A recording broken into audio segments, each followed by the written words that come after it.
Hi and welcome to Angler View. Today join me at the wonderful Rustics Pond for a short session, and we're going to be fishing the bread feeder today. It's quite cold, it's quite windy, and this is the time of year that I like to use the bread feeder. So join me in the preparation, and then we'll come and have a look at how we put the rig together, and then hopefully we'll catch some fish. Right guys, I'm going to show you how easy the bait preparation is. So for the feed bait, you're not allowed ground bait at Rustics, so this is another reason why I fish this in the winter months, as it's not ground bait. People might say, yeah, it's ground bait, but she lets you fish with bread and things like that, and it's literally just pure bread. There's no ground bait base or anything like that, so technically it's ground baiting, but it's only bread, and she allows that. So she allows paste as well, which I can't get my head around, but so it's nice and simple. All this is blended bread. It's fresh bread as well, not dried bread. That's really important for this. So what I do is I get the cheapest loaves, white loaves that you can get for the base, and then I have the trusty Warburton's Toasty for the bait, which we'll go into. So all I've done, there's some more in the bag, but I've done 2 loaves, about 16p a loaf or something crazy like that. I've taken the crusts off and I've put that through like a general household mixer, which just whiz it up, and that's it really. It's dead easy. There's nothing else to do with it. People may add flavourings and stuff like that, but at winter fishing I try to keep it as simple as possible, and really it's just about getting the right consistency. So what you want to do is you want it wetted down enough that it's going to stick in the feeder for the cast, and it's not going to drop straight out. If it's too wet, it'll drop straight out. If it needs to be that in between texture, which we'll go into. Firstly, I'll say it's not the best method for huge venues. In regards to depth, 3 foot really, maybe 3.5 foot is about where you want to be with this. This Rustics is about 2.5 foot most of the places in here, which makes it a really good bait. I mean, it's really good in summer as well if you're throwing it up to short chuck to an island. It's also really good. So we start off, just put a little bit of water in first, and you see straight away it clags up and comes together really easy. You don't need to mix it and riddle it and stuff like that like you do as a ground bait. You want it to come together almost like a paste. See, it's starting to come together now. You just need a touch more water.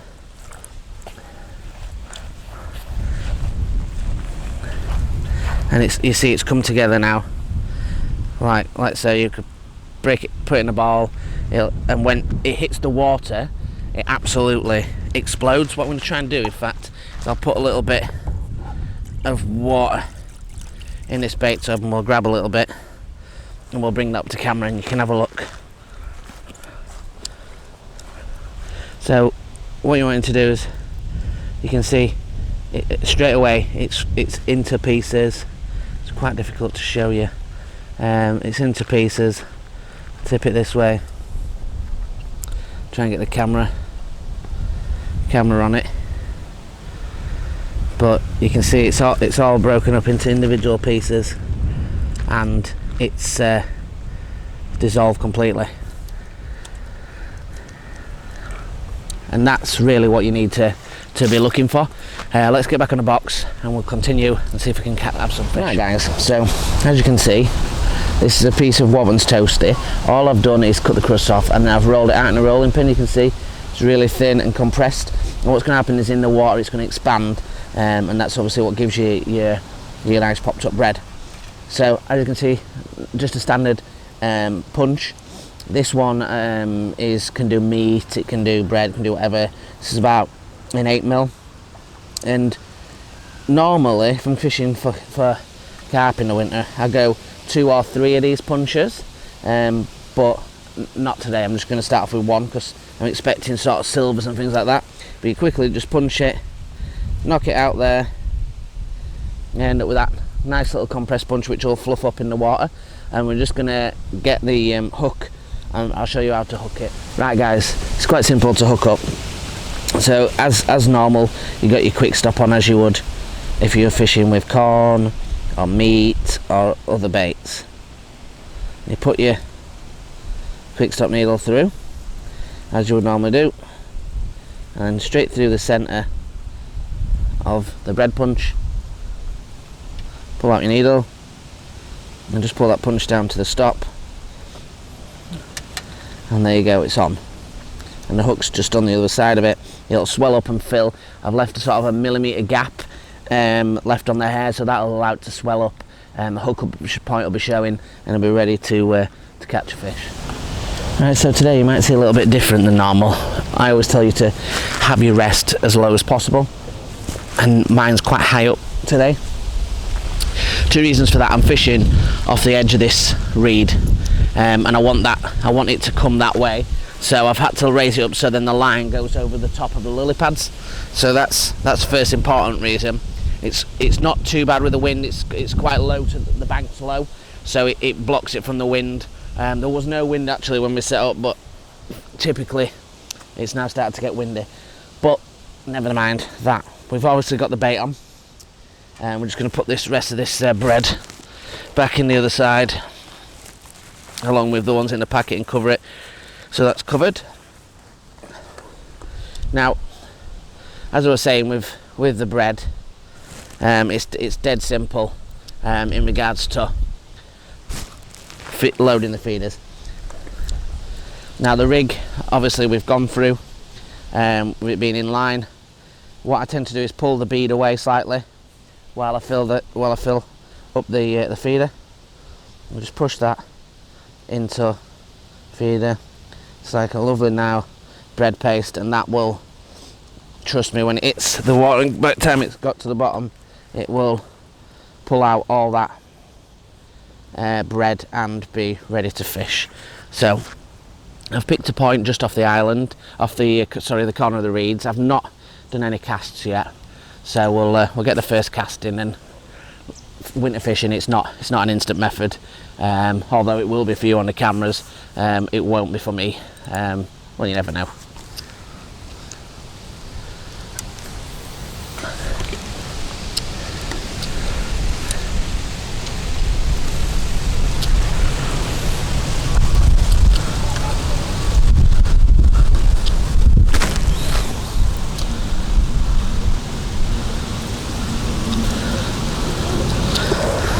The line's tight now and we're ready to fish, and as I said to you before, winter fishing is not usually a straight away kind of fishing where it's off the rest first cast. A lot of the time you have to sort of sit and wait. Now what we've done with that bit of bread, that'll slightly pop up off the bottom, and what that'll do is it'll hopefully get intercepting fish into the swim.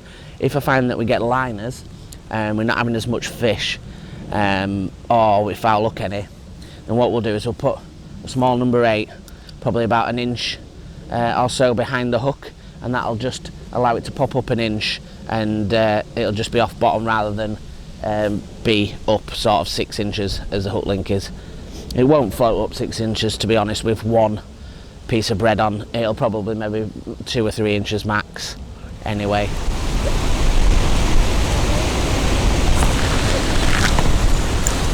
We're into the first fish of the session. Only a small fish. Feels like a little skimmer or a roach.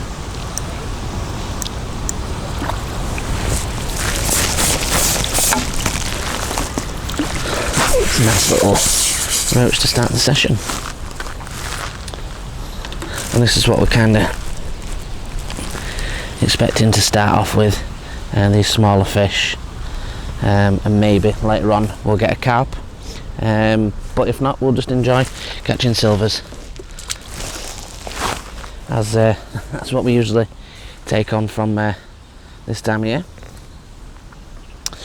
We'll just take this moment to just have a quick look at the rig, and I'll come round with you. So, starting off with a rod, it's a Carp Monster X Preston Innovations feeder rod, and it's 10 foot, and it's coupled up with an Inertia 3000 reel with Daiwa Hypersensor, £6 on there, and then we've got a little Guru 20 gram feeder, and it's a little open-end cage feeder, and it's in line. As you can see, when I mean in line, that means it can slide up and down the line with ease. It's not fastened on any sort of paternoster or helicopter rig or anything like that. And in the hook link at the moment, we've got around sort of 6 inches, and with a KKMB size 18, and it's got a little quick stop on there, and that's obviously what we're hanging the bread on. So yeah, let's see if there's any carpers around and crack on.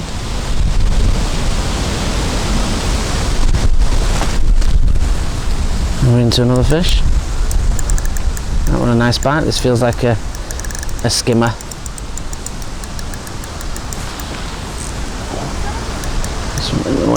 It's a nice little skimmer. And this is what kind of fish we're hoping to catch. A lovely skimmer. And that's the ease as well of having a long landing net handle. As you can see, you could pick that skimmer up a good sort of 3.5-4 meters away, and with ease.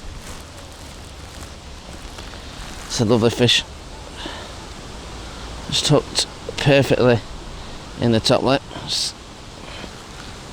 and they're the kind of stamp of fish that we wanted to catch. It's getting back.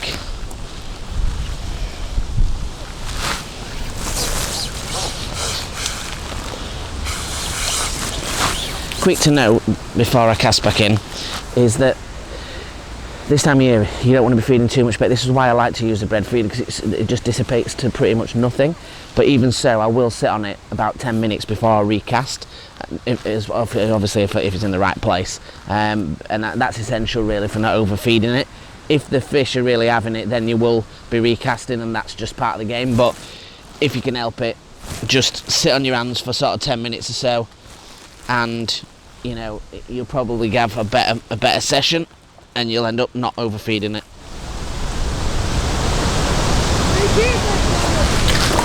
Oh, that's definitely a carp bite.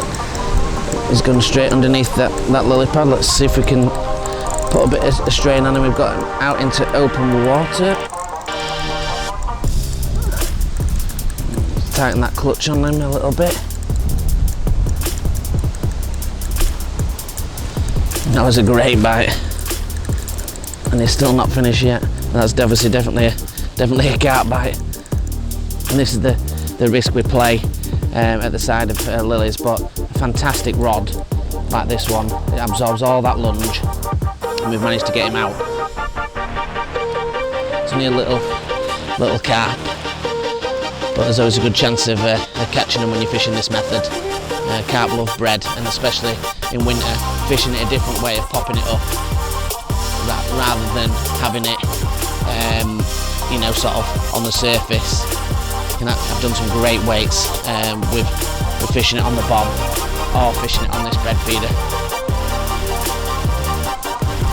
And that's a lovely little cat. Let's get his head up, and he's in the nets. That's a lovely fish. And definitely a welcome fish in this cold weather. Let's get him unhooked. And again, with that little bit of a change of putting the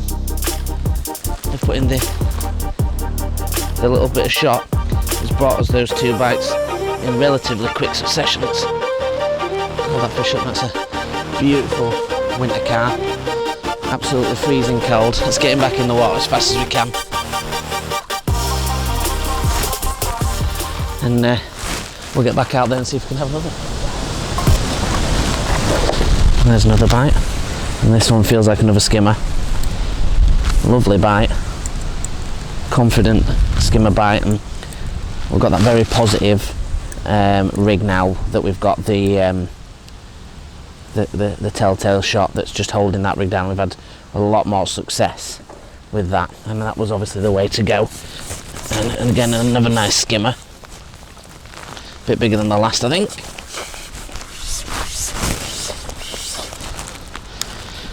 Just unclip that rod. Oh yeah, it's a nice skimmer. Just flip him over. That unhook him perfectly. Hooked in the lip again. These tiny little hooks. It's razor sharp, these KKMB hooks. Just like turn him round and hold him up for you.